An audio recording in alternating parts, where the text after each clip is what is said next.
Great. Over to you, Amanda. Brilliant. So obviously, here we are. I was going to say at Social Work Book Group, because it's been Social Work Book Group, this event has for what, Denise, what, 10 years or something now? Yeah, I think it's longer than, I don't know, many books we've got through in social work and many events we have had like this, all dotted all over the country, including in lots of people's kitchens over the years. If we remember before that, we would have the way Social Work Book Group started off, actually 3 students in a library, and then it grew when we put it on social media. And then we used to have maybe 9 or 10 groups in universities all over the country and the world, actually, at some points. And people in this woman called Bev's Kitchen, and I don't know how that all happened, but anyway, Bev's Kitchen became a part of Social Work Book Group. And we would do that, what, 3-4 times a year, Denise, probably? Yeah. And it was really lovely when I came to the University of Cumbria, which is very recent. And the social work department, the social sciences department there decided that they would do a book group. And we did that with Lisa Cherry talking about the brightness of stars. And that was one of the very first book groups we had done years and years and years ago. And this is her third edition of that. And we had such a fabulous night with students and colleagues. And the whole social work department there was brilliant. And we had, I don't know, 100 odd people online or whatever it might be. It was a really good event, and it was lovely for me in terms of my disciplinary area kind of thing, for it to be hosted by social work at the University of Cumbria. So just to say then, welcome to the University of Cumbria. I know we're remote this evening. Hopefully now this is you connected in with us at Cumbria, and wherever you are in the world, you're very welcome. It's really nice actually to have a different type of book group across a different discipline. I'm very proud to say when I grew up in social work as a social work practitioner, I was reared by mental health nurses. So I always talk about when I grew into my career, it was nurses that brought me up. So on that note, I would hand over to the DVC for Innovation and Health at the University of Cumbria, who's took time out of his incredibly busy schedule to be with us this evening. So Brian, I'll hand over to you to do a proper welcome to our university. Thanks, Amanda. I can't stop chuckling at you being raised and reared by mental health nurses. Yay! So it's really lovely to see everyone. I'm Brian Webster Henderson. I'm Deputy Vice Chancellor for Health, Environment and Innovation at the University of Cumbria.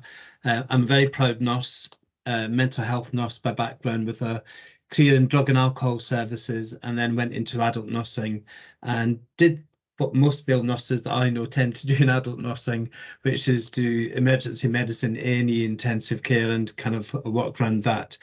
I'm very happy to be at the University of Cumbria, and I'm very happy to give you a warm welcome from the university. This is the 6th university that I've worked in after spending much of my career down in Hampshire, working at Portsmouth University, Southampton and Bournemouth, and then moving up to Robert Gordon University, then Edinburgh Napier, and finally, before I retire, working at the University of Cumbria. I just thought I'd get that in and send a signal.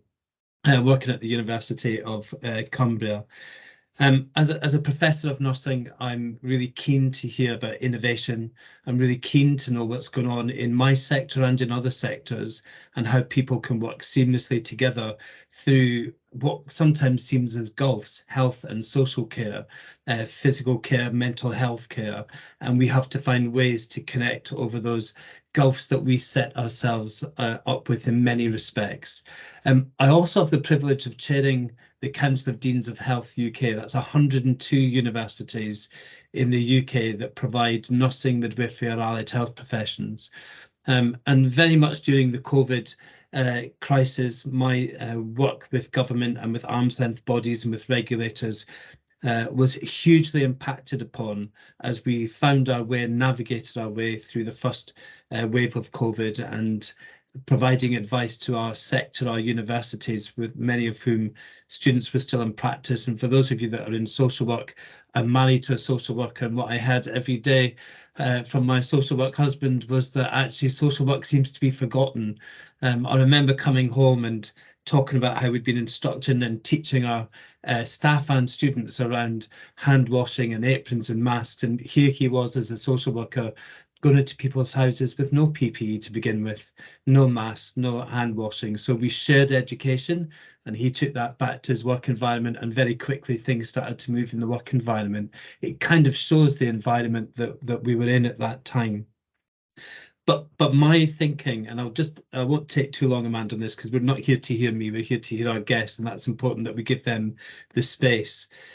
But I think one of the things I'm really excited about hearing tonight is from the authors of the book is around the perspectives from COVID, because COVID impacted us all in very different ways. For me, we left school and went into nursing at 17, and I spent a whole career in nursing. For me, I really was hit by the wave and the need that a new paradigm was needed to deliver nurse education. And I'd probably go as far as to say different types of education, whether that be health, social work, or care. We have much to learn from our digital practices, from simulation, from technologies, and we can't keep doing more of the same. I don't think I've ever been so struck by the fact post-COVID that we can't keep delivering our education in the same way for lots of reasons. The environment that we're working in, the policy changes, the pressures on practice, but technology and innovation moving at a speed and a rate. And I'm really passionate now that we start to look at what are the new paradigms for delivery to help our practitioners practice in the future. That has to be a key driver for us, and technology is really important to that. That move to more blended approaches, that move to more online approaches, that prove to looking at practice environments through simulation, immersive or augmented reality, and different approaches to learning competencies. I'll finish on this and say that today I sit as an advisor on a national research project along with a really great colleague of mine and dear friend, Professor Dame Jo McLeod-Clark. And this research, which is a multidisciplinary approach, is looking at regulators' competencies, searching the evidence-based, and looking at how can competencies be achieved through other means and other technologies. Today, we had some feedback from the individual who's doing the systematic review, and I was shocked to hear that there was over 6,000 reviews in the literature for nursing alone, that is, around simulation and achievement of a competency or an outcome at the end. So a huge amount of work to be done around how we filter that literature and look for the high-end quality literature, and then look to other disciplines to see what others are doing, aviation, engineering, other fields of practice who are using different technologies, maybe better than we are. We've got a lot of learning and catching up to do, I believe. So my end message is I'm really excited to hear colleagues tonight talk about the book, and I'm absolutely committed that we need a new paradigm of education delivery going forward. If we don't, my view would be at our peril. And on that note, I'll hand back to you, Amanda.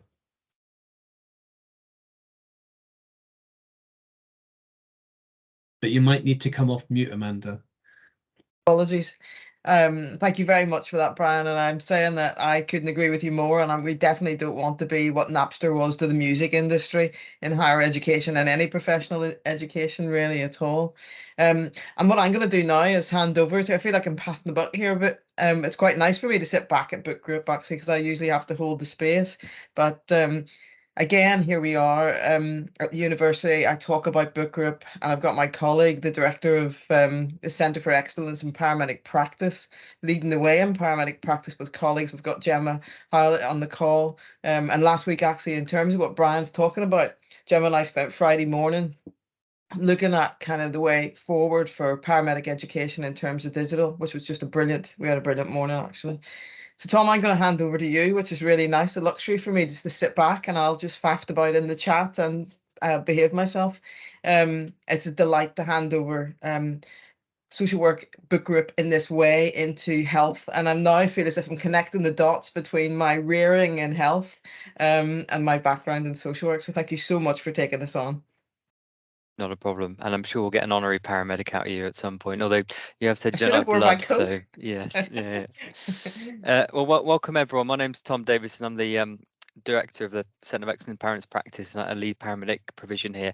I've got the privilege of introducing our guests today and our authors. So I'm going to go through each author and then hand over to them. But first of all, I'd like to introduce you to Dr. Denise Turner. So Dr. Denise Turner is one of the editors of the book alongside Michael Fanner, who can't be here today. And Denise is a qualified social worker and worked in a range of voluntary and statutory environments, both children and family, homeless people, sexual offenders, and more recently in end-of-life care and hospice care. Some really interesting research out there around the conversations around death and dying, particularly within paediatrics, and trying to challenge those and get those conversations out there.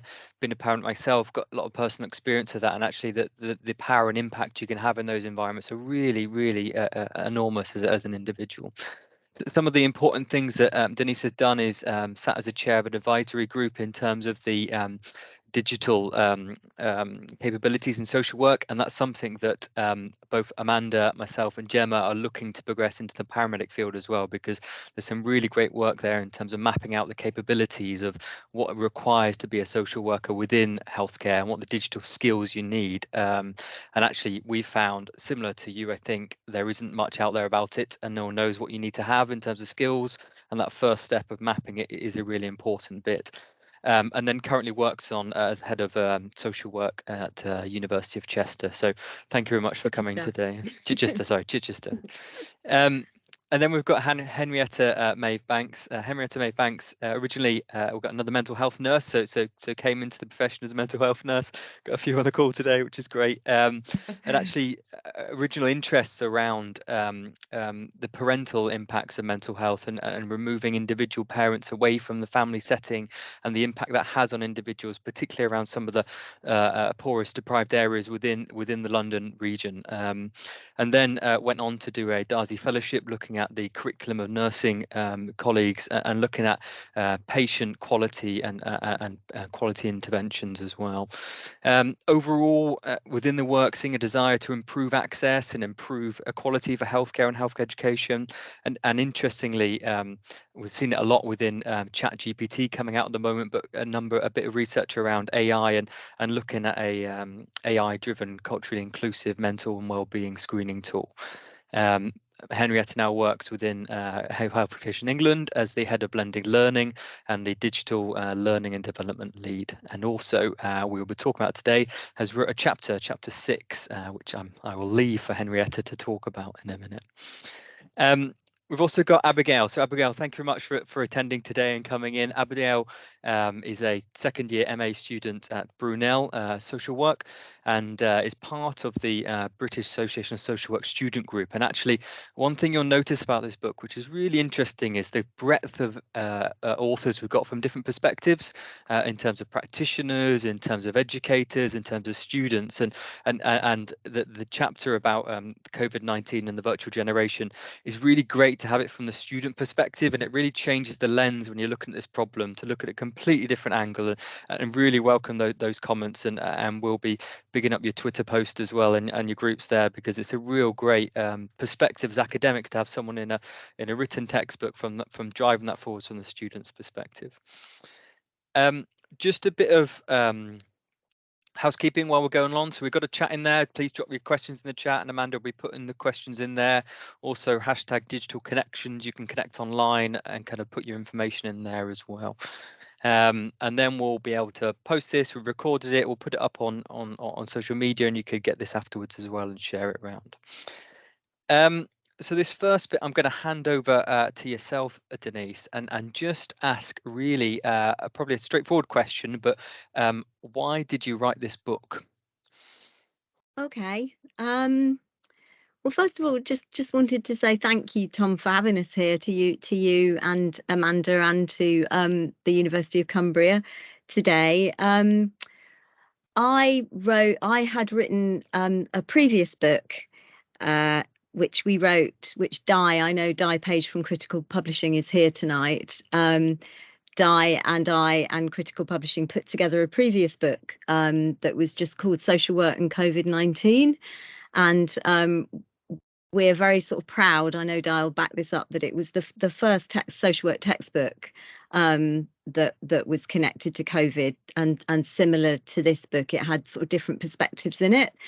But then after I'd edited that book, to be honest, Tom, it was such a great experience editing that book. People really gave of their time. As you've said already, we had lots of different perspectives from different people. And then I was working with Michael Fanner, who can't be here this evening. I'm really gutted that he can't be here. And Michael and I met through a journal, an interdisciplinary journal, and essentially we got to talking about all the digital connections that there were. This was still through COVID, and lots of conversations, because Michael's a nurse and a health visitor, so he's from health, and we got talking about all the things that we've already been touched on this evening. So and just the interfaces between those. So I think, Brian, a lot of the things that you were talking about, that actually I think social work does quite often feel it's forgotten as a profession. It wasn't one of the ones that kind of got clapped for very visibly during COVID. It tends to, I think that's got a little bit better, but it tends to invite more negative criticism in the press and the media. And so through Michael and I really having these conversations about, well, how do we learn from each other? Social work is quite good at reflection. It prioritizes that. It's good at supervision. Health, I think I'm generalizing here, but health is maybe better at being a bit more innovative at the sort of simulation side. And I think through my connection with Henrietta as well, just maybe a little bit digitally ahead of social work. So it was really through those conversations, and we thought, well, actually, COVID was still going on at the time. We all learnt very quickly, didn't we, how to do things like this? We didn't know how to do it. You know, I can remember my first Teams call. I didn't even have a clue what was going on. And we wanted to capture those things. So we wanted to capture them from different perspectives, but also from different professional perspectives. So that's really how the book came into being. When I was reflecting, and you are right that the social work does have a different lens than the more clinical lens from my perspective of a paramedic, and the kind of very functional aspects of healthcare that you can fall into.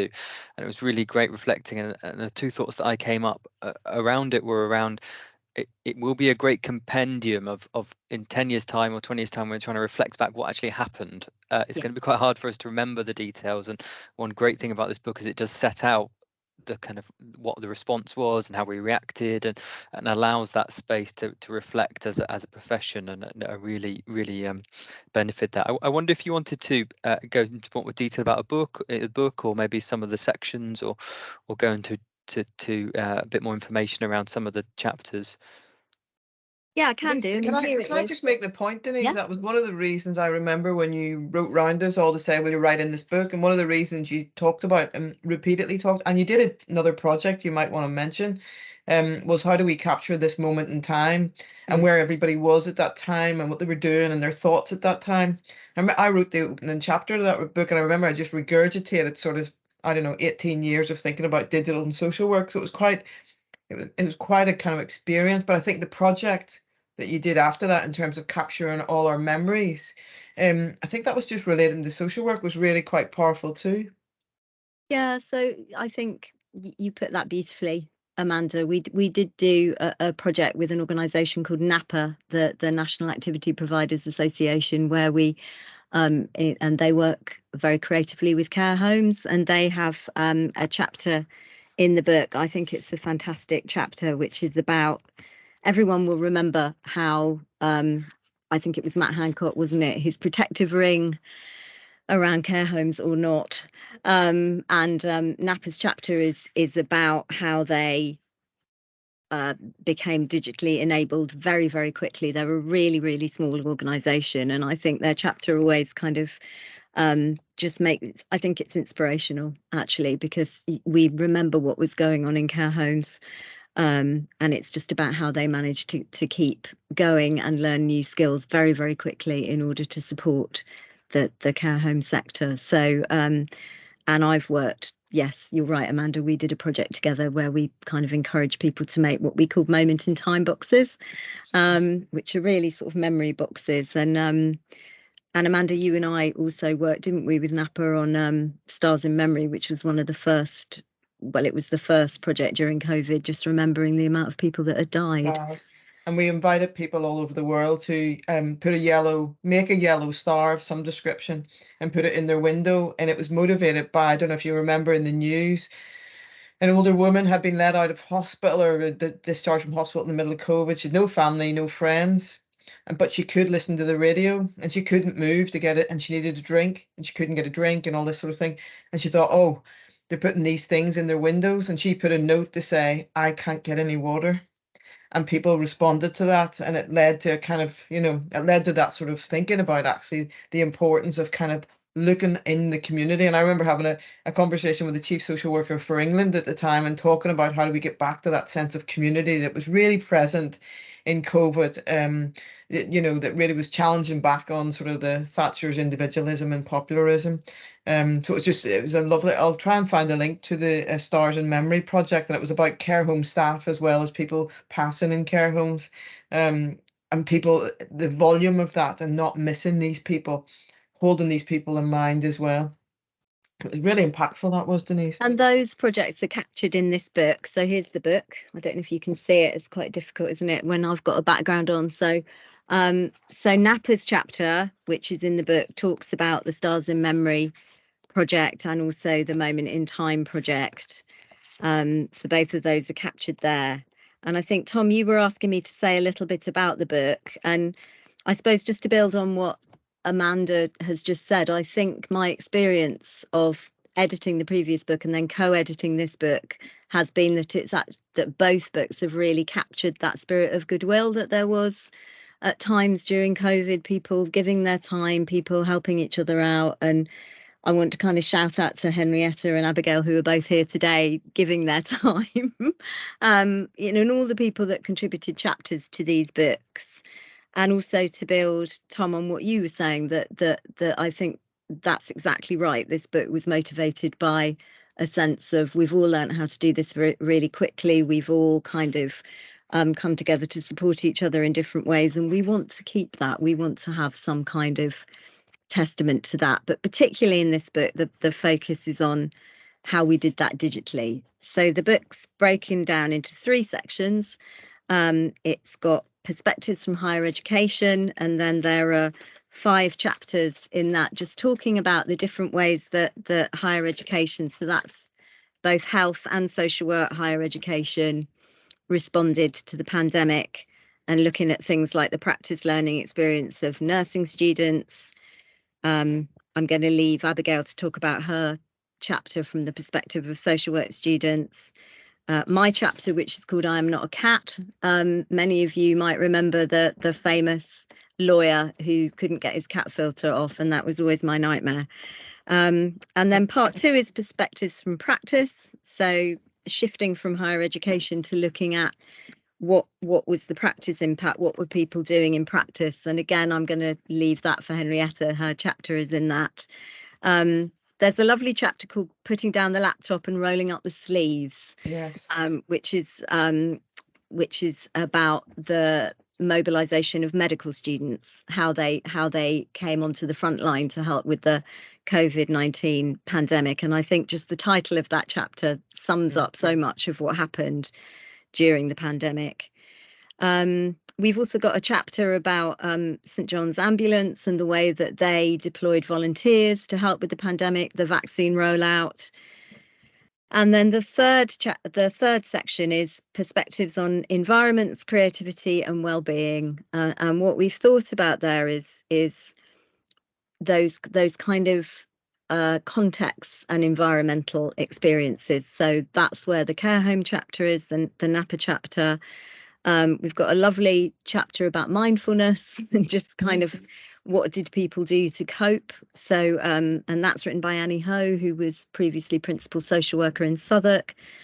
And then also a chapter just about the environmental changes and the environmental impact. And And what happened when it all went quiet? I guess we all remember that, how everyone started talking about they could hear the birds and there was no traffic and no trains.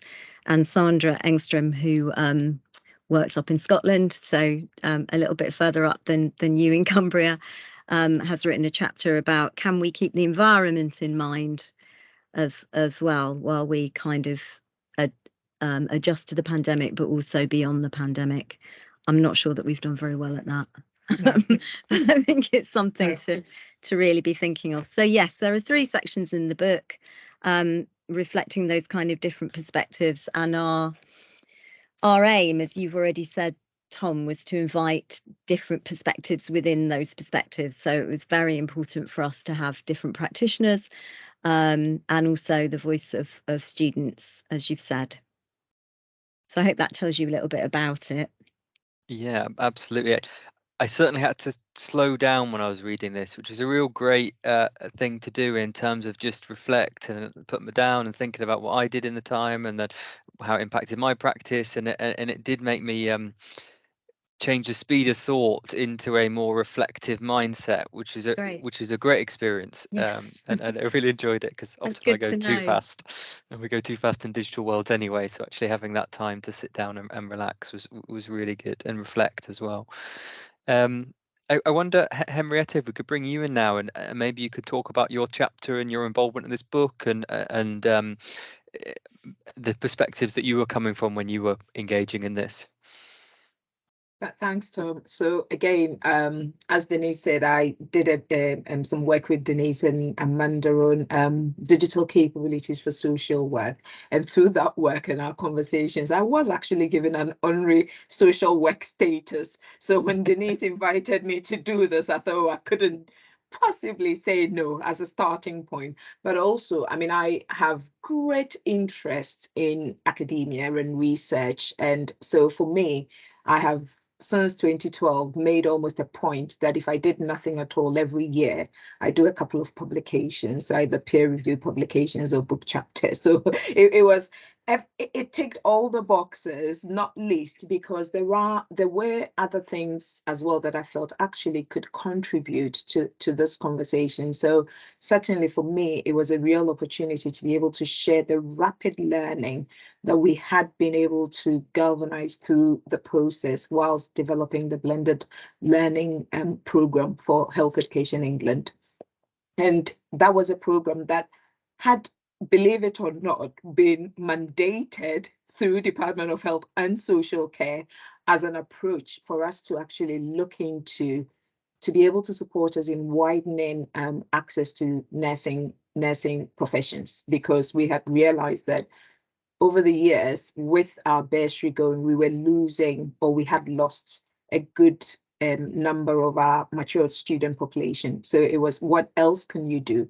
But equally, there was an element of technologies are here, not least the Topol Review highlighted the impact that technologies were going to have on our role.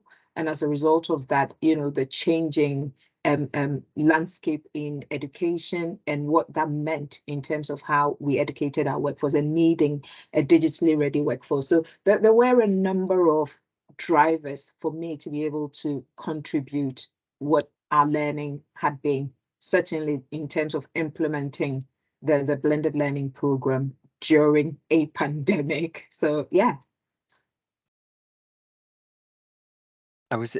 When I was reading through your chapter, I was interested around the bit you were talking about acceptance and learners accepting this new approach, can flip classroom, people having to you have to have a student in the right mindset to be able to adopt that, and actually there's some resistance around that. I wonder what your thoughts are around kind of the learner's perspective, and we'll probably pass on to then Abigail at that stage. So the learners, I think, were probably the resistance wasn't just from learners. So there was a system-wide resistance, because frankly, I mean, I walked into this with people saying, oh my goodness, what is Health Education England doing? How can we possibly think that, educating our workforce with lots of technologies is the way to go? So it was very much one that you had to navigate to really start to bring people on board to say, so we started off these conversations, and there had been earlier conversations where there were a lot more resistance. And then in September, I came into post and started thinking about what this actually meant. And then you start to unpick that some of the context and the language and the conversation around what this was actually going to be was why the resistance was there. So for most of us, the professions across health and social care is very relational. And I think somebody highlighted that when we launched the book, it's very relational. And I think sometimes it's so difficult for people to see how digital can actually support that relationship building and can facilitate it. Again, the name of the book, Digital Connection. So where does digital fit in there?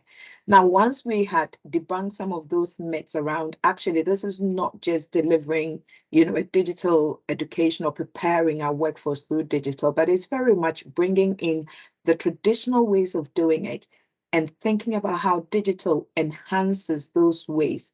There was a different conversation to be had.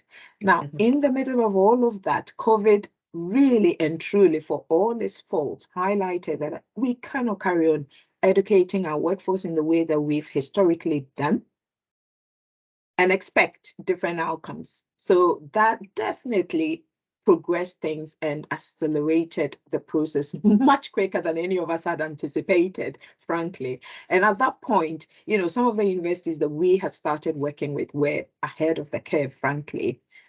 And others obviously have subsequently followed suit based on the learning that was done in COVID. So I think for me, the opportunity was there, which was accelerated by COVID, but also the realization that we needed to do something differently for our health care workforce and obviously social care as well, to be able to move along or respond to the changing landscape in education and practice.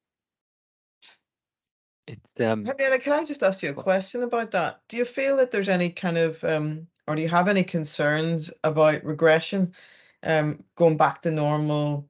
Let's get back to our comfortable places in terms of how we educate people.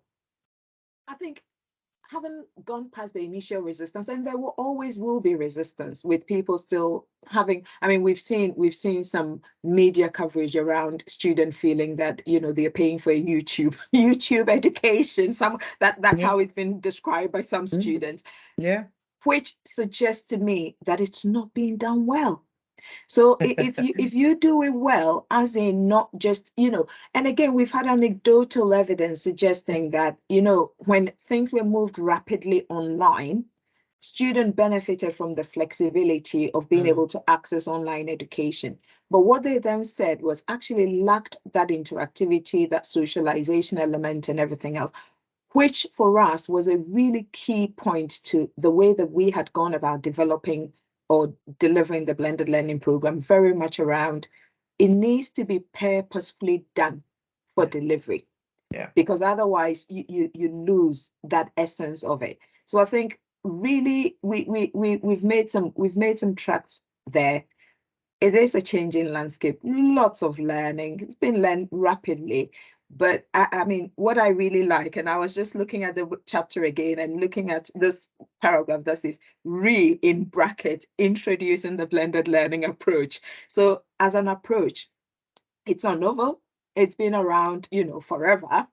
But what we did during COVID was actually saying, you know what, this has been around long enough. There is evidence that it works. There is evidence of the benefits of it. We need to pick it back up. Absolutely. And Gillian Isaacs was writing about proximal practice in mediated spaces way back for clinical psychology and psychiatric practices.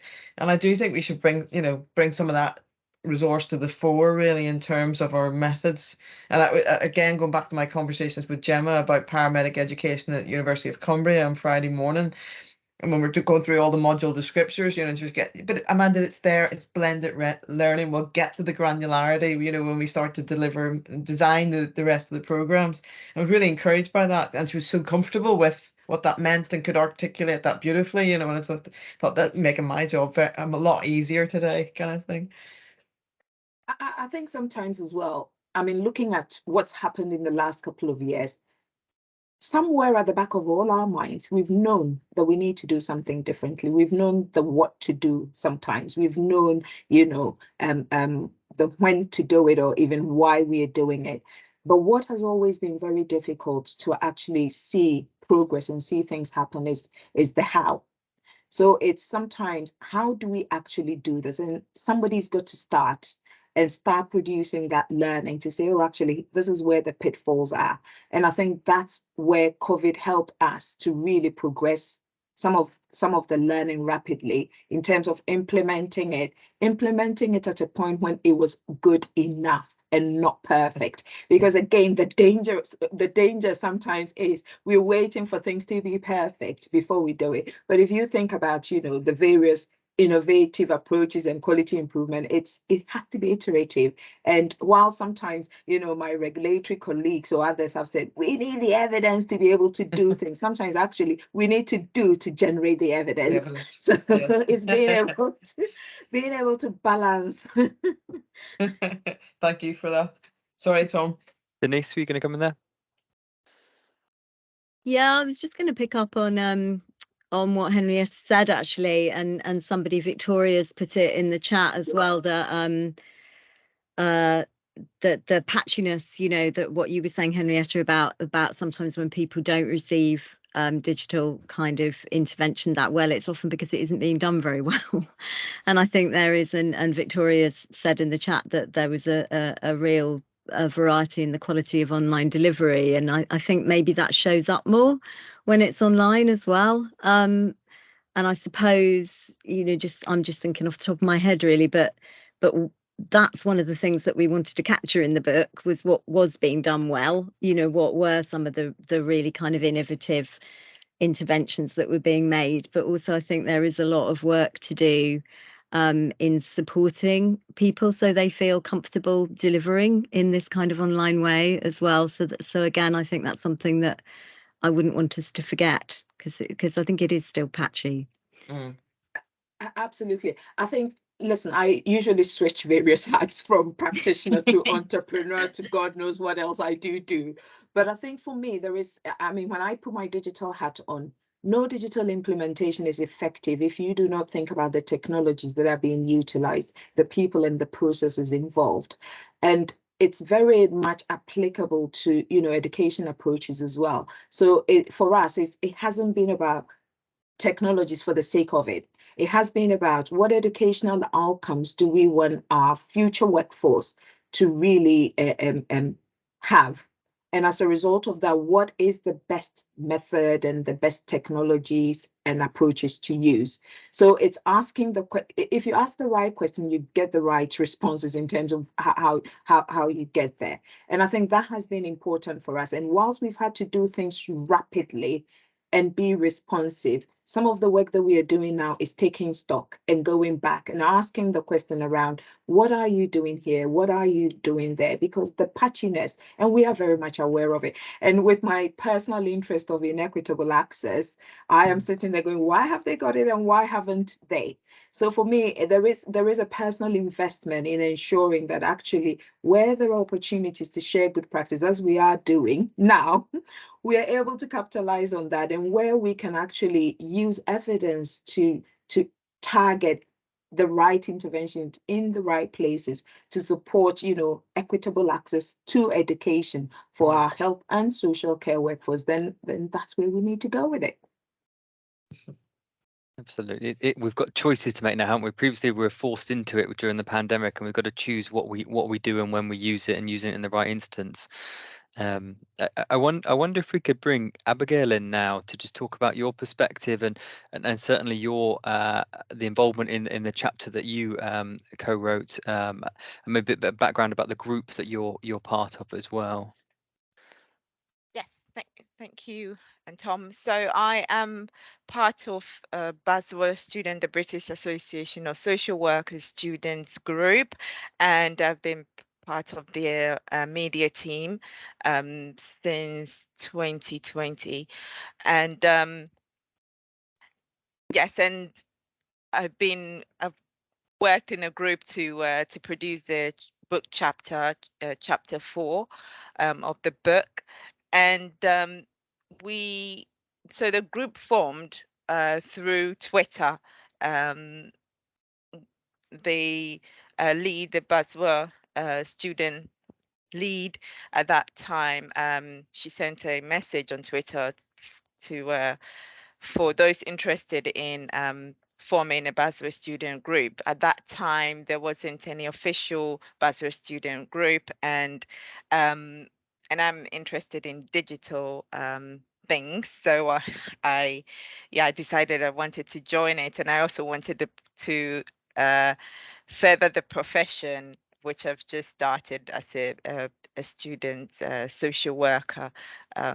So yes, I thought it was an exciting group, forward thinking, and yeah, I decided to join it. And in the group, we send messages to students about CPD, things to help with our lectures, assignments, general social work education. And the opportunity came to write a book chapter, and I thought it would be great for me to do it to help with my PCF 9, which is about professional leadership. Yeah, which lots of students or social work students will be very familiar about professional leadership, which includes value and sharing and supporting the learning and development of others. So that's what drew me to the book. And yes, that's a nutshell. Yeah, thank you. And in terms of the book itself, what was your involvement? Did you work as a collective to write it, or it was a few of you that got involved? What was the process of completing the chapter? So, and in terms of the collaborative work, we decided among ourselves which of us would be interested in doing that, contributing to the book chapter. The majority of us wanted to do it because it helps with career development, and this was an opportunity to make our mark in the social works space.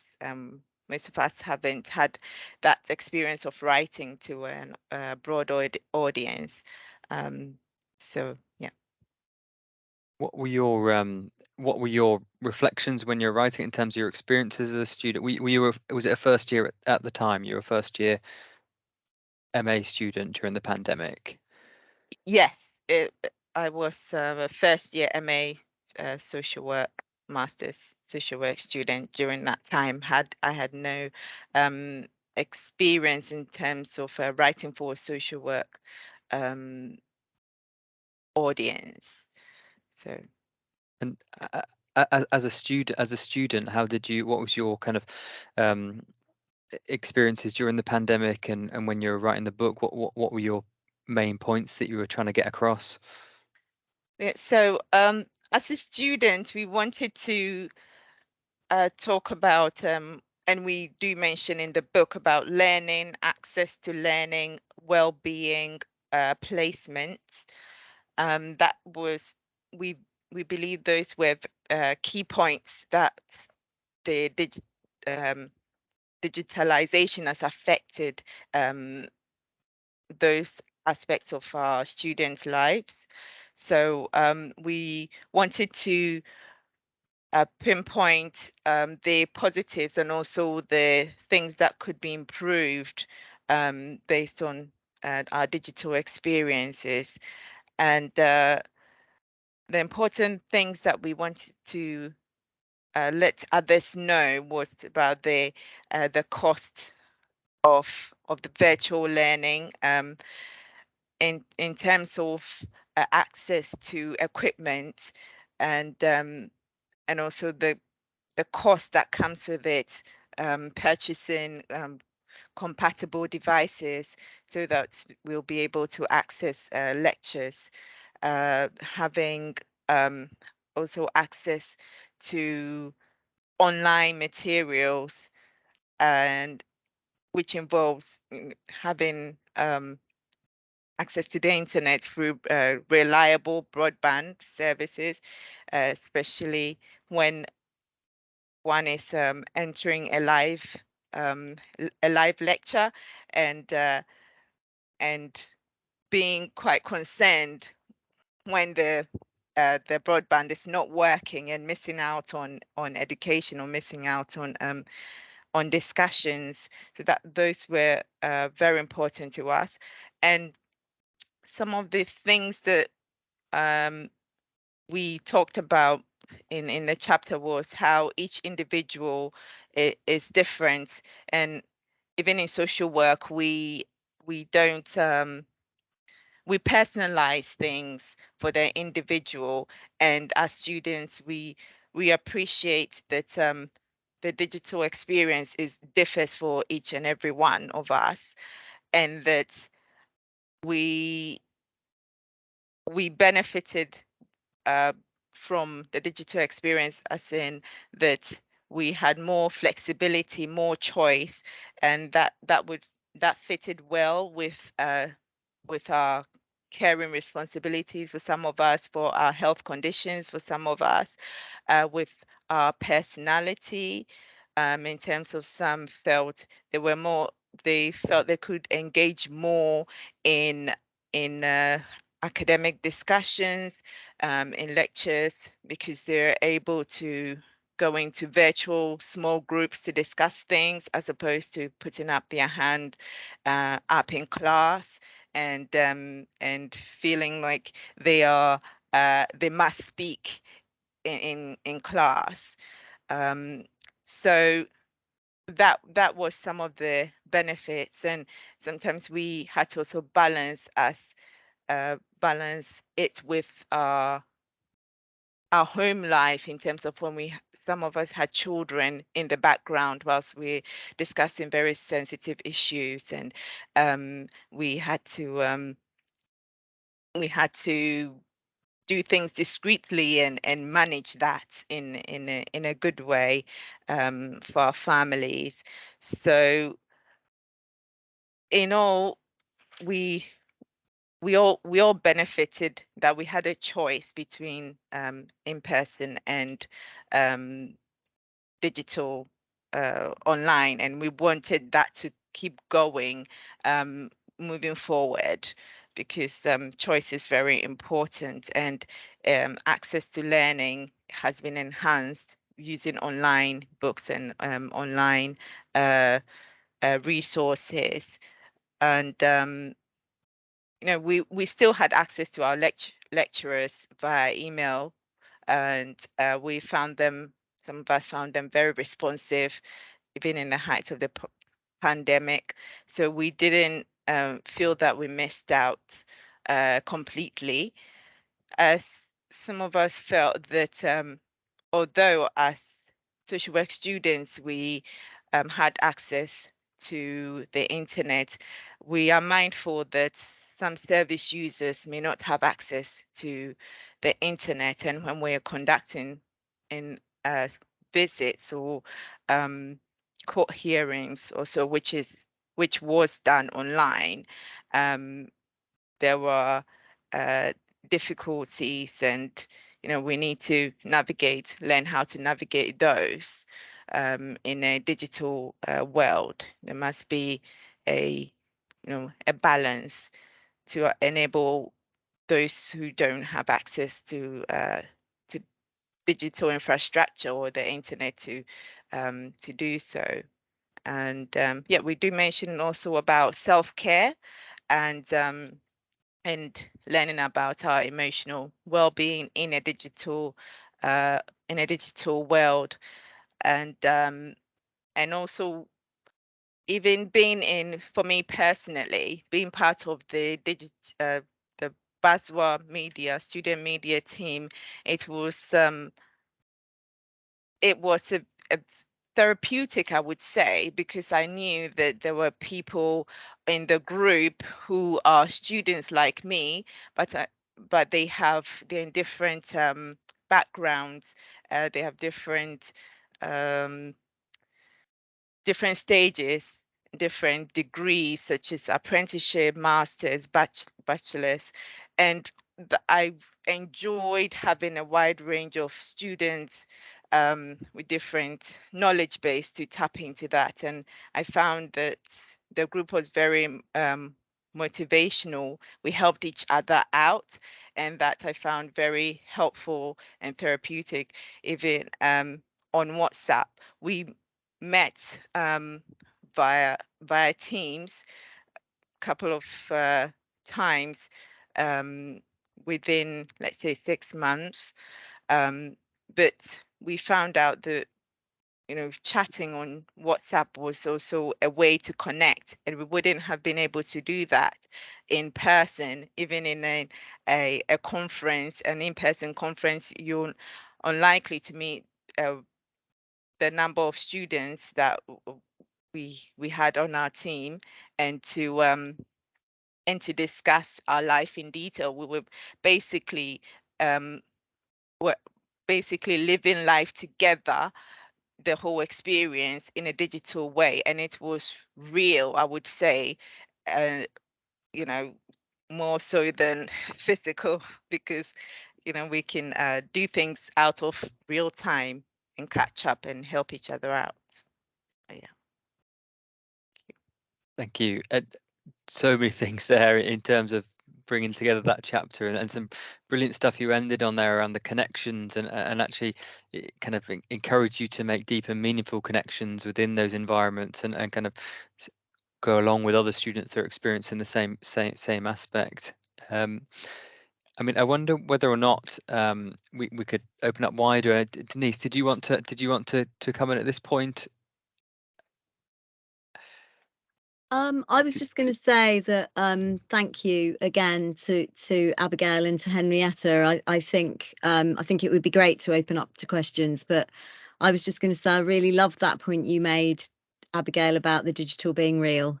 I think that's such an important point, because there is still, I would say, a sort of divide where people talk about, well, there's the real work. And I know, like I say, my co-editor for this book, Michael, couldn't be here with us this evening, but he used to laugh at me because I always used to say, and I haven't even met them in person. And Michael used to say, Denise, have you actually ever met anyone in person? You know, do you just sit in a sort of darkened room rocking? But I think that point's it's sort of at the heart of the book, because Amanda, you and I met each other on Twitter, didn't we? And we have met, I hasten to say. We gave a keynote at an international conference, having not met. We did. And I have to say that Michael, my co-editor, we have worked together a lot on different things, and we worked together entirely on this book online without actually ever having met. We have now met. I do have a life of sorts. So I just think that's such an important point, because actually there isn't a difference between real and digital. It is real, Abigail, and I just think that's a really important point that you made.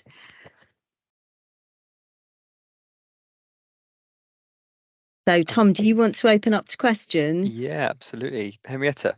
Yeah, sorry. Before you do, I feel like I ought to tell you about this meeting and connections. So I obviously was traveling from Dartford to London every day. And I got to Waterloo Station one day, and I saw this woman who I was very convinced I knew well. So I walked up to her and I said, "Oh my goodness, I haven't seen you in a while. And how are you doing?" And she responded, "Oh, very well, thank you." And we had a very brief chat. She got on the bus, after which I realized that was Ronke Phillips, the newsreader.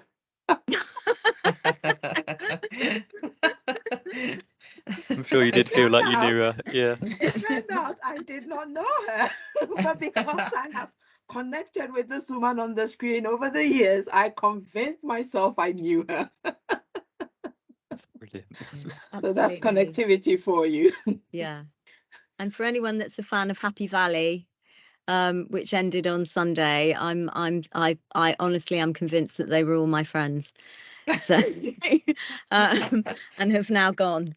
So, you know, I do think that is a massively important point, and also the points that you made, Abigail, about the different preferences, you know, which comes across very strongly in the BASW student chapter about, actually, because I think there is also a narrative around students do like or don't like face-to-face teaching, and actually I think it's much more complex than that, and comes back to Henrietta's point about it's how it's done, and that means training and support for staff as well.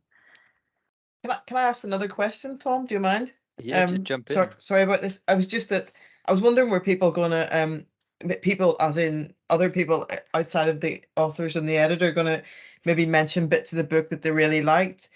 And I just it's the opening, page 11 for me. I don't know if you've got the book in your hand, and it's The Trouble with Normal, it's called, by Dave Evans. And he talks about, although The Trouble with Normal is the title taken from Queer Theory textbook by Warner, COVID has actually queered higher education in unimaginable before the pandemic. And I thought we should really hang on to that, The Trouble with Normal. It reminds me of Mary Land's Troublesome Knowledge, Liminal Spaces, that I like to go on about.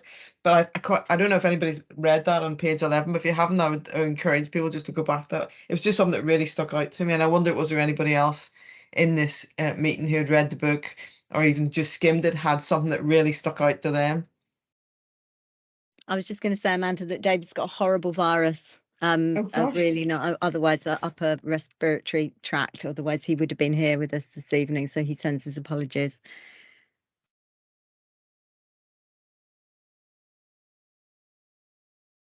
Anybody else has got anything that kind of like, I know sometimes people come to book group have not read the book, which is also fine, by the way, but was there anything that kind of really, for anybody that did, any of the sort of anything in the chapters that kind of stuck out to you? Because there's that one, and then Abigail, this is probably directed to you. You know, the reflective questions as students: do we really want to return to normal? And I guess that's a burning question for me, for all students across higher education, given my interest in preparing students for the world in which they will go on to live in, love in, and work in. So yeah, Jane, sorry. Hello, thank you very much. I have to admit, I'm putting my hands up, I didn't read the book, but I did get through the first couple of chapters. I really want to thank you for sharing your thoughts and sharing the book and inviting us along today. I think you've really highlighted, for me, what is the vulnerability within digitalisation, within health and social care, within academia, within nursing. Certainly, as somebody who is very interested in the nursing profession, I do like the digital side. However, we do have staff, students, nursing staff, people on the front line working in all different sectors who, when you mention digital, they become almost childlike in those vulnerabilities. And I really like the idea that this is kind of, it's not one person, it's the globe, isn't it? And especially during the times of COVID, I think it's really shone that light on what was actually happening. We were all thrown into this, kicking and screaming and having to go along with all of the sort of rapid innovation and development. And I think the idea is that digital is innovative. There are always new ideas. And I think for me, as an adult nurse lecturer within the University of Cumbria, is thinking about what are the challenges with embedding this digital strategy, especially within the nursing programme, thinking about simulated practice going forward, and how can we join together the dots? Because we all know, certainly in academia and in student learning, there are lots of different strategies, lots of different elements of digital approaches to learning. And I suppose it's about scoping out and having a look at what we've already got in place and how we can kind of keep the fire burning moving forward. So I just really wanted to thank you for sharing those ideas, and especially from that multidisciplinary approach. And I think for me, the idea of moving forward with digital education is about this networking, and it's about linking in, and it's about embracing those vulnerabilities depending on, you know, wherever you are. So I just really wanted to thank you for sharing all of those ideas. Thank you very much, Jade, and thanks for those comments. Brian, were you going to come in off the back of that? I did. I just wanted to respond, if it's all right, to Yeah. Jade's question, because I think she highlights some really interesting issues. Jade, for me, there's three big issues that have to be addressed, particularly in the nursing profession, but I think they'd probably be relevant to a wider audience. One is culture. and culture is a very difficult thing to change, but can be changed with a really good people-centered approach. And there's an automatic reaction for new things, for people to be hesitant or scared, or to be quite objective about it, or rejective rather. So I think culture is the first thing. Skill set is another, and we need to work with our colleagues to develop this skill set, really make sure that we don't just expect them without helping them on that journey. So skill set for me is really important, and infrastructure is probably the third issue, making sure we've got the right systems, infrastructure and processes to support that. Put all of those three together and that's quite a collection of things that have to be addressed, but it just needs strategy, vision, energy, and it just needs a few people to start that journey and things can move on. That would be my automatic response, particularly from a nursing perspective. Henrietta? Yeah, no, Brian is stolen all my points, but fantastic, and I absolutely couldn't agree more. But the other thing to add as well is the question around what's in it for me. Because the you know, when it's all said and done, the person receiving it is asking, so why should I change my behavior? What, you know, it's about change. Why should I? And what's in it for me? So if we can start to articulate the benefits better, because you hear people talking about the negative impacts of digital and how it's going to stop us all from talking with each other when we spend most of our day on Teams talking to each other. You think, okay, actually, people need to start thinking about the benefits, what's in it for them. If I can learn the skills that Brian talks about, if I can have the skills to do this thing in 5 minutes instead of faffing about for 30 minutes, there's a benefit in there for me. So if we can start to change the conversation, hopefully we can bring people along as well.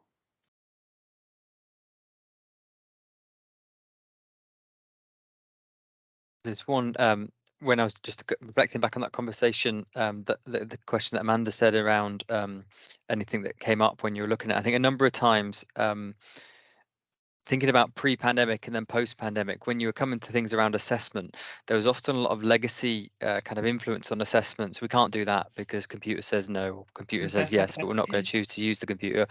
And actually, when you moved into this post-pandemic, it seemed to free up because we did all that stuff in the pandemic and we changed things really rapidly. And actually, the ability to innovate, we need to, like Jay said, we need to capture that wave and continue going, because we've proven that regulatory isn't a barrier, and actually kind of rules and information can be adapted and changed, and we can develop a lot quicker than we previously thought. Now, maybe not at the pace we did previously, but it's about having those choices and choosing the right changes that you want to make. But certainly, when I ring someone up and say I've got an idea, I don't get kind of stared at as I previously used to when I did it pre-pandemic. But Denise. I was just looking at the chat actually, and Lauren in the chat has been talking about digital poverty, and just saying that, well, I'll just say this is one of the sections that I read, finished with, it is vital to consider digital poverty and other forms of exclusion. I think that might be mine, Lauren, so well done. It's a great chapter you read. I can't move away from that idea in my mind. I think this applies to university staff, students, other professionals, and the people in the community that we work with. Some of the elements that Brian mentions are weaved throughout this: knowledge, skills, understanding, and infrastructure. And I think that is, you know, that's very important. And I think also in my mind that links to what Jade was talking about in terms of vulnerability, that I think the mention of digital, particularly in my sector, which is academia, does make people feel very vulnerable. It's change, it makes people feel very de-skilled. And I know Amanda will know this, that my interest in the digital comes from a place of complete kind of Ludditism. You know, I could barely turn the computer on. So, but I think I think kind of encouraging people to use what they have and to get involved in however they can is, you know, so that people don't feel that they're having that loaded on top of them as just another thing. Yeah. So I think there's so many considerations here, aren't there? Abigail? Yes, so I'd like to add regarding the digital poverty that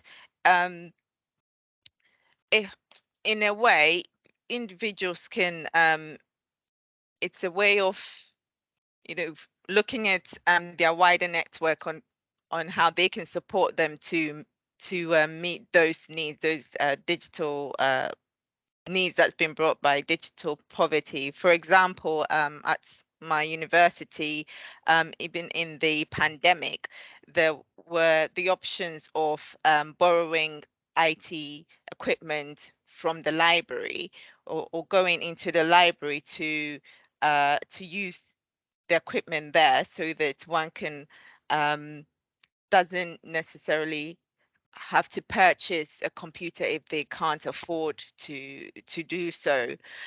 So as Brian mentioned about having the right infrastructure, universities can also think about helping students to be able to access education, to access digital equipment and online materials, so that there's equity, so that those who can't afford to purchase it will be able to access education.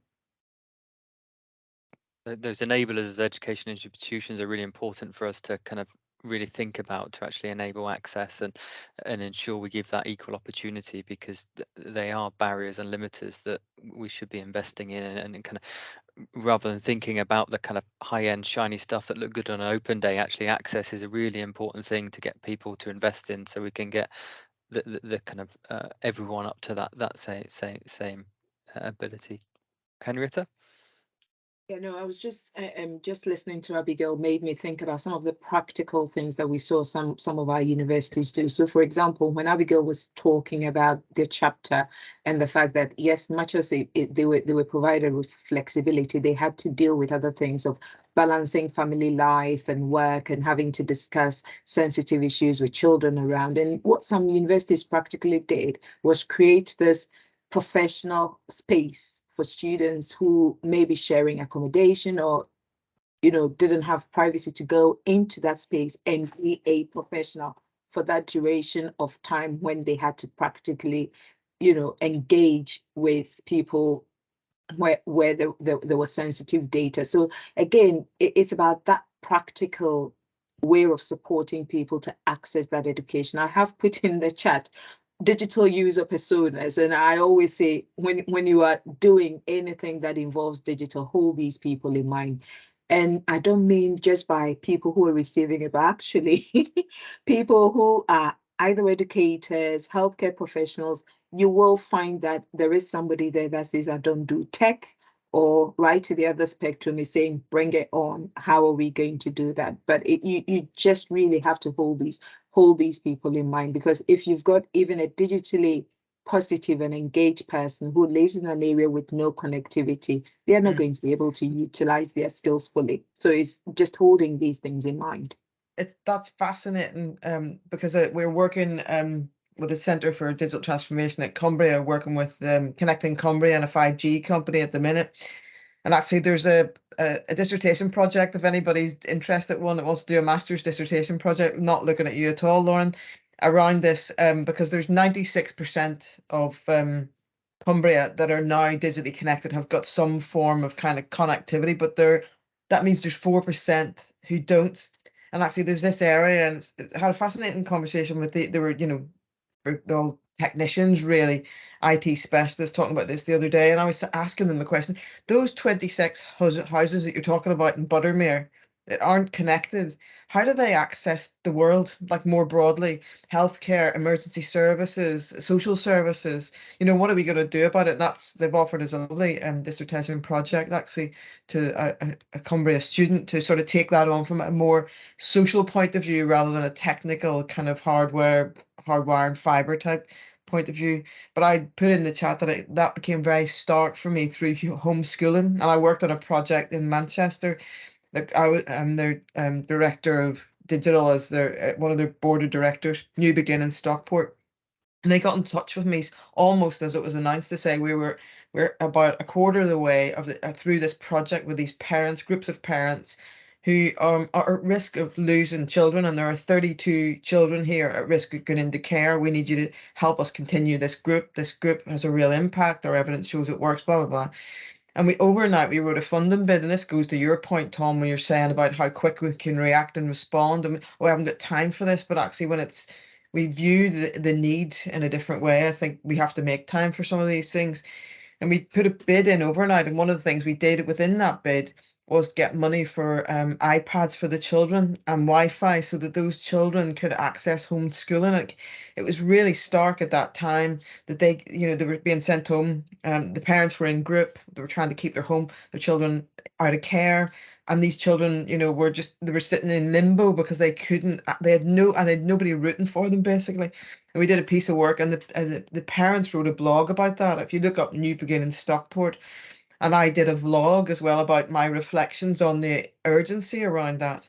And it was really impactful for such a small, I think we got 2.5K or something. It wasn't a lot of money, but the impact of that and actually our ability to react overnight was the thing that was really key. So I think that goes back to this notion of we can't react quickly. And I think we really have to hang on to, in the world going forward, I think that nothing will stay stable. There'll be very little that stays stable for any length of time. I think that really challenges the traditional model of higher education, where we roll up and we do our 12 weeks, 3-year degrees or whatever it might be. I think those days are long gone, really, in lots of ways. We need people in the workforce much more quickly as well. So we need to kind of really, I think, reimagine higher education, and we need to not be as Napster were to the music industry, because we're sleepwalking into our own future, and I feel really passionate about not letting that happen. Because higher education is, that's the hive mind that ChatGPT is harvesting all that data off at the minute. It's all of you, all of us, all of we. It's all us. So it's not theirs. They don't own it, but they're making an obscene amount of money of it because we've all got very excited it's going to do our jobs for us really quickly. We need to be very cautious around some of this stuff and start pushing back on some, because the hive mind is created, I think it's just basically taken us all and did this, and put us in an application. But they're brilliant points. Thank you for bringing those up. The chat is going mad. It's brilliant. Yeah, I know. we've got about 10 minutes left, and I wonder it might be a good opportunity now to just provide some personal reflections about the book, or personal reflections about what you're going to take forwards from reading this book, or even this chat, and something that keeps just going around in my head is that vulnerability aspect. And I've just popped in one of the great quotes that I've used quite a lot by Brené Brown. A kind of vulnerability is the birthplace of innovation, creativity, and change. And I think if we can make people feel safe to be vulnerable in a digital space, that's when we're going to enable and jump forwards and actually make a big step forwards. It's reducing those barriers, that fight or flight sense that people have when they move in there, and trying to reduce that is where we're going to bring more people to the table. People around this call, we want to be here, don't we? And we're interested in it, and we need to bring more people into this environment. But happy to open up to other people for their reflections or kind of comments, or maybe what they're going to do next might be a good position to put it in. Maybe another book. We'll get another book out of you by the end of the call. We've got about 6 authors now from University of Cumbria already, so that's really nice. So Denise, fill your boots.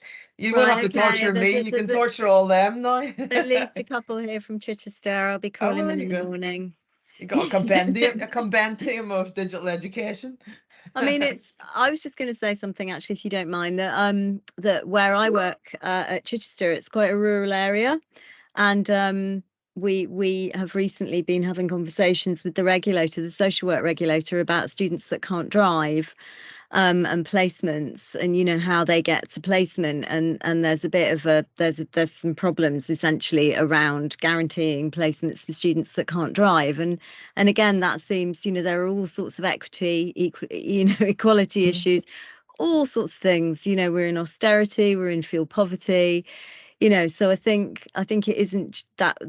I think the point that I'm trying to make is it isn't just about the actual education and the coming in for the teaching, but on professional training courses as well, there's all the issues around placement. It seems extraordinary to me And going back to Sandra's chapter, which is the last chapter of the book, which is about the environment and the fact that in social work we are supposed to be thinking about the environment. It's a social justice issue, that we insist that people have cars and driving licenses. You know, so I think there's a lot of kind of equity and economic issues too. There is the digital exclusion and the people's opportunity to get hold of the technology, but there is equally how do people get around? You know, how do they pay for that? How in some ways, how do they afford not to have the technology these days? Because we should be making a lot more of that, you know, and I think that a lot more could be done online without insisting that people drive. Well, and funny, somebody had been telling me recently that they had this beautiful website in social services, I can't remember where it was, and they would drive out to people's houses to show them the website and then drive the whole way back to get them whatever pages they want printed out of the website and then drive them the whole way. And I actually said to them, why don't you just get a drone and like send it off in a drone? My granddaughter thinks it because in Ireland she bought a drone, she could send it to me, I could hang on things she'd really like and send it back, which I think is a genius idea, of course.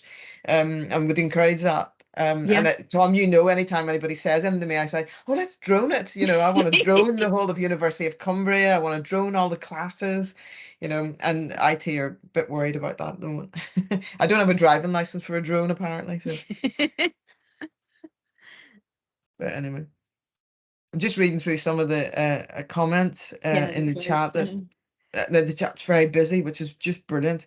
I do think that we've got at least half a book for you, Denise. I think Di's still on the call. I don't think I ever offered to do this, did I? Well, you know, you always have to seize the moments, you know, seize the opportunity. Indeed. And there's a lot going on at Cumbria, particularly around simulation, about driving digital. We've just written this blog, Tom and I, about the digitally professional paramedic. The SOPs are changing around that, so we're responding to that. You know, could do a chapter on that. Actually, we just unpack that a bit. Gemma, you definitely be in for that because that's what we did on Friday morning. So we just take that conversation and unpack it. So I think there's definitely a book from Institute of Health going on. That was quite a useful evening. Actually, we just got sorted out kind of a structure to the book. But at Chichester University, which is my institution, have just invested massively in a new school of health as well. So there's a lot of investment that's gone in there, and in social work we're doing some, you know, we're trying to get that kind of interdisciplinary conversations going as well. So maybe they'll contribute to the book, Amanda. I'll just put it out there that this is not a game of one-upmanship at all, but we've got a medical school coming to our new Citadels campus, which is absolutely gorgeous, by the way. It's got these.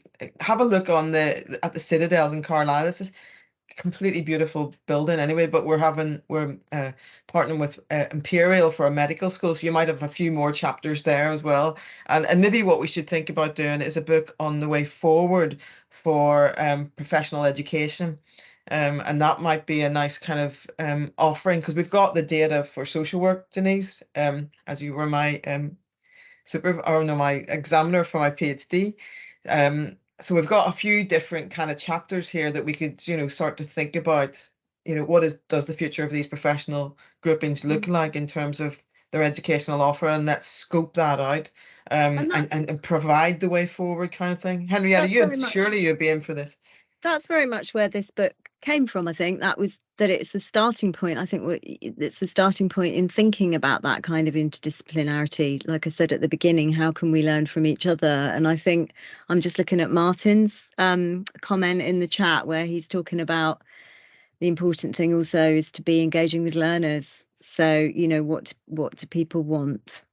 Because, you know, certainly for me, that's my job.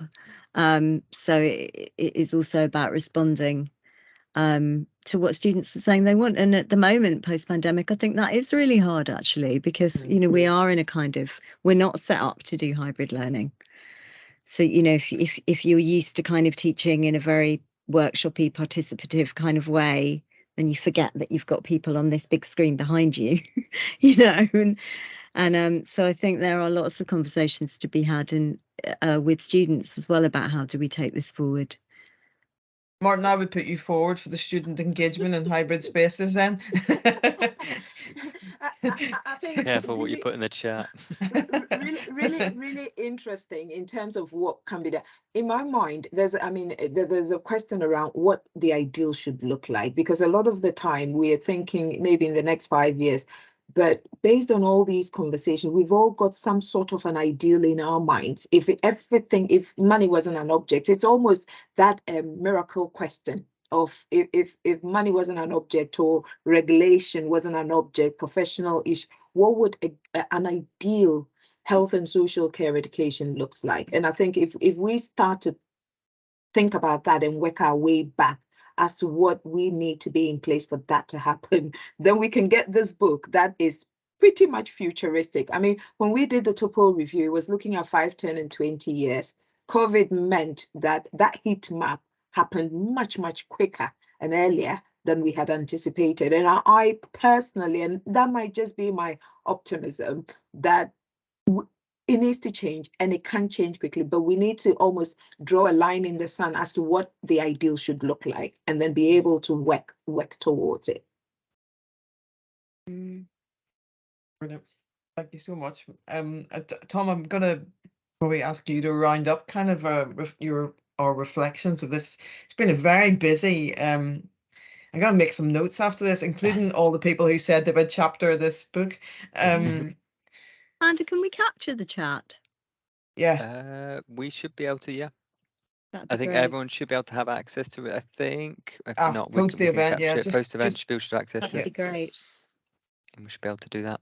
I mean, one great thing about this conversation, it probably reflects the book and the authors of the book, that it's been multidisciplinary, it's been talking from lots of different perspectives, which is a great thing to achieve. And actually that's really powerful to push that forwards and develop that. And I think I've put the link in the chat for those of you that want to go and get the book, or the University of Cumbria link if you're a student or staff member there as well. And I mentioned it before, but it is a real great book to just make you stop and think, and make you reflect on your reactions and your experiences during the pandemic. And be that an educator, or be that someone in practice, or be that a student, it really does shift your lens, and because it was such a rapid time, and memory was so fleeting, because we went through so many different experiences in just short periods of time, that actually having that experience is a real great time, and sharing that. And perhaps one thing that we could probably commit to is do another event like this, and that would probably be something that would be quite easily doable in terms of getting together as a community and pushing that forward as those kind of digital healthcare kind of pushing there. But thank you very much for Denise and Henrietta and Abigail, one for writing the book, but also for coming today and kind of sharing your time. Really appreciate it from University of Cumbria, and I'm sure everyone else does as well. So really appreciate that. And Absolutely. I wish everyone a kind of safe journey home with 2 steps. And I'm sure we'll be catching up soon. Amanda's already got your emails. She downloaded them. She'll be emailing you directly. But yeah, thank you very much, everyone. Thank you. Take care. Thanks. Bye, Bye. everyone. Bye. Thanks so much. Bye. Thank Thank you. you. Bye-bye. Bye.